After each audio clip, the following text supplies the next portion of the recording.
கிறிஸ்தவரான Joseph Vijay நிற்கிறாரு, அவருக்கு உங்க ஆதரவு கிடையாது? கிறிஸ்தவரான ஜோசப் என்பவர் நிற்கிறார்.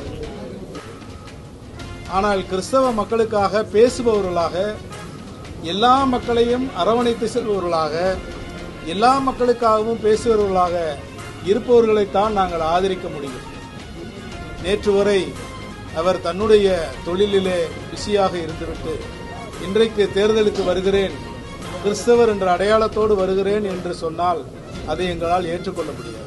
பல்வேறு நலத்திட்டங்கள் இன்றைக்கு நீங்கள் எடுத்துக்கொண்டீர்கள் என்று சொன்னால், பெண்களாக இருந்தாலும் சரி, படிக்கின்ற மாணவர்களாக இருந்தாலும் சரி, அவர்களுடைய தேவை என்னென்னவெல்லாம் இருக்கிறதோ, தமிழ் புதல்வன் திட்டம், இன்றைக்கு எல்லா மாணவர்களுக்கும் வாய்ப்புகள் வழங்கப்படுகிறது. இடைநிலா கல்வி இன்றைக்கு வழங்கப்படுகிறது. அதே போல பெண்களுக்கு புதுமை பெண் திட்டம், அதே போன்று வீட்டில் இருக்கக்கூடிய குடும்பத்து பெண்களுக்கு இன்றைக்கு அவர்களுக்கு தொகை வழங்கப்படுகிறது. இன்னும் அதிகமாக கூட்டி தருகிறோம் என்ற வாக்குறுதிகளையும் கொடுத்திருக்கிறார்கள். எல்லா தரப்பு மக்களும் மகிழ்ச்சியாக இருக்கிறார்கள். மத கலவரமாக மாற்ற முயற்சிக்கின்ற சக்திகளை ஒடுக்கின்ற ஒரு ஆட்சியாக, அரசாக, கட்சியாக இன்றைக்கு திராவிட முன்னேற்ற கழகம் இருக்கிறது. அதன் அடிப்படையிலே எங்களுடைய உள்ளார்ந்த ஆதரவை நாங்கள் தெரிவிக்கிறோம்.